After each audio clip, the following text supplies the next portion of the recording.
Greetings, Indie Warriors, and welcome to I Dream of Indie Games. My name is Ol Gamer Joe, and it's that time again, that's right, another Steam Next Fest. And you know what that means, tons and tons of demos to sift through, and today we're going to highlight some of the ones we're stoked about. Hopefully you'll be stoked about them too by the end of this video. This Steam Next Fest runs from June 9th through the 16th, so head on over to the Steam page of your choice, using many of the links that we have in the description box below, and check out these demos for yourself before you miss out on all of the excitement. But real quick, don't let time run out on independent content either. Head over to patreon.com/idreamofindiegames and you'll gain Discord access to the greatest indie gaming community. Enjoy early ad-free shows, receive a shout out at the end of every video we produce, our podcast 3 days early, and so much more. Best of all, you're supporting indie visibility.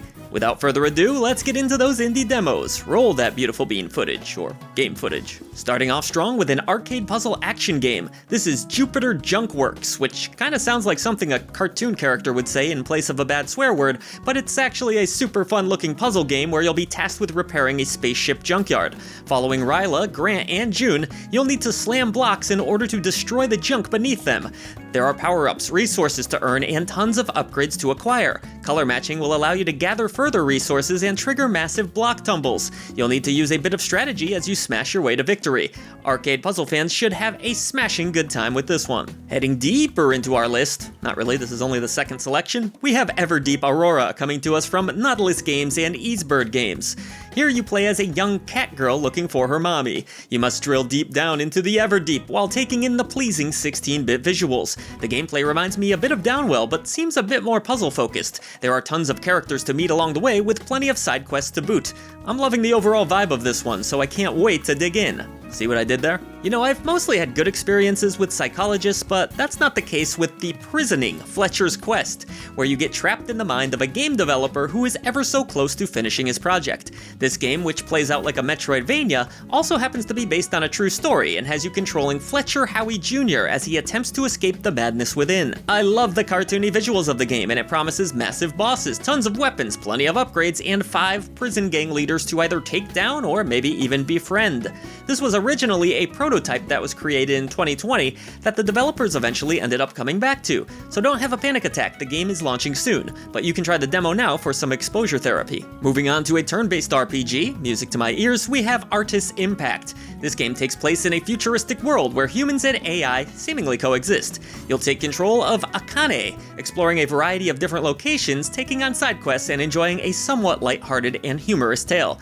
It is a story-rich single-player game that won't have you pulling out your hair wondering what to do next. The turn-based combat seems quite familiar for fans of the genre, and there are also some hidden stories throughout that might vibe with cozy gaming fans. Heck, you can even upgrade a home of your own and earn extra income through part-time work. Plus, the retro look of the game is awesome.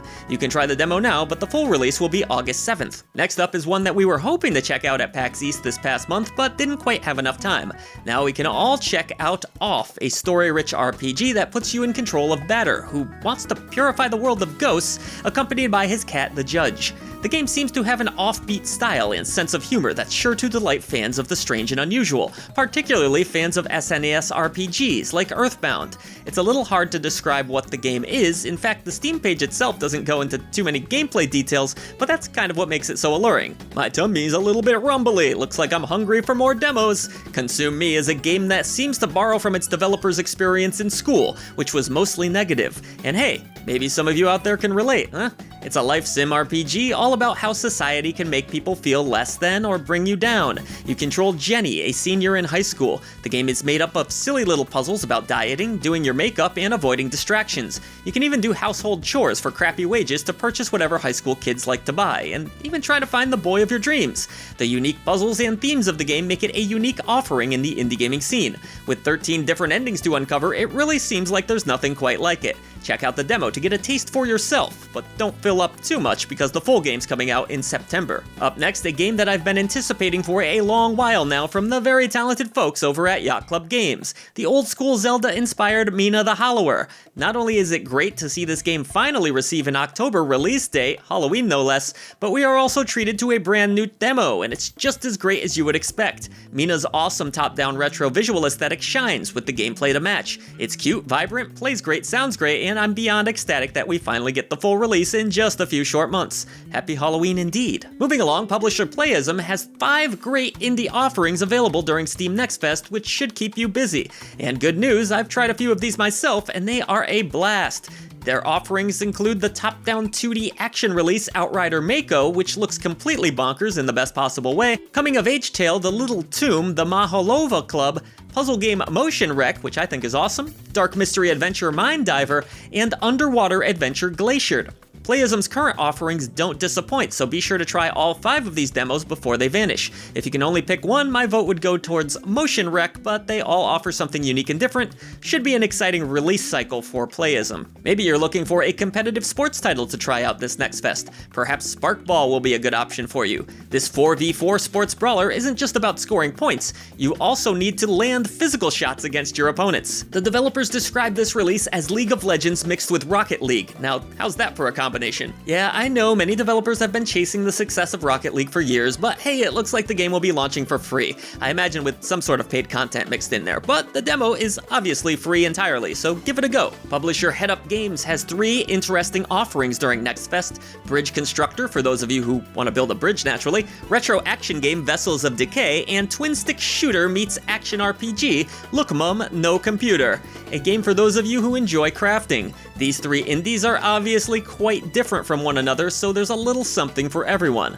I'm personally looking forward to trying Vessels of Decay myself, as its great pixel art and action appear to be top-notch. Let me know in the comments below if you end up checking any of these out for yourself. Fans of the original Yooka-Laylee or 3D collectathon platformers in general should definitely check out the demo for Yooka-Replaylee, an updated version of the original that looks to improve on, well, just about everything. Created by many of the legends who brought us classics such as DKC and Banjo-Kazooie, Yooka-Replaylee has improved the camera of the original, the visuals, and has entirely new sections to explore. There will even be some arcade-based levels where you play as Rextro. I didn't spend a ton of time with the original game, so I'm excited to dive into this renewed take on the franchise. I could sure use an Impossible Lair sequel while they're at it. For you monster collecting RPG fanatics out there, you might be interested in trying out LumenTale Memories of Trey, which looks fantastic. You play as Trey, who is looking for his lost memories in this emotional tale that features over 100 different creatures to nab. You can trade, cook, craft, and even create your own space, designing it as you wish. There's never enough monster collectors out there, so go ahead and give this one a spin. We have 3 games being featured in Steam Next Fest from Super Rare Originals. The roguelite boomer shooter Morris Protocol should be a great choice for old school gamers, while more tactical shooting fans can enjoy Phantom Squad. If either of those aren't up your alley, maybe give Gecko Gods a spin, an adorable puzzle platformer. All 3 offerings are radically different from one another, making for a diverse catalog from this great publisher. I know I'll be trying all 3 games myself, as I'm pretty open to playing just about any genre. If you love brawlers as much as I do, you won't want to sleep on Absolum, a fully original beat-em-up from Dotemu. Absolum has an awesome art style with gorgeous animations. It looks fast, frantic, and almost reminds me a bit of some of the Dungeons & Dragons brawlers of the past, with how you can explore multiple paths. This should really help to keep the game feeling fresh. There's a great lineup of talent behind this release, and the different characters and combos look like they will be a ton of fun to learn. And rounding out this list, I'm gonna give a shout out to Starlight Re, Volver, a game that is being described as Hades meets Sailor Moon. Here you control divers with the ability to enter dream worlds. There's all sorts of stuff going on in this crazy anime fever dream. There's fishing, crafting, even tons of social interactions. The game can be enjoyed in co-op, features roguelike elements, dungeons to explore, and more. Created by a team of 33 gaming veterans, the game also doesn't use any AI art or voice work, which is good news to hear. That's all for now, folks, but we haven't even come close to covering all of the awesome demos available this next fest. So if you want even more videos just like this, be sure to like, subscribe, and continue to bring a voice and visibility to indies. See you in the next video. Hopefully we'll make another one of these for you.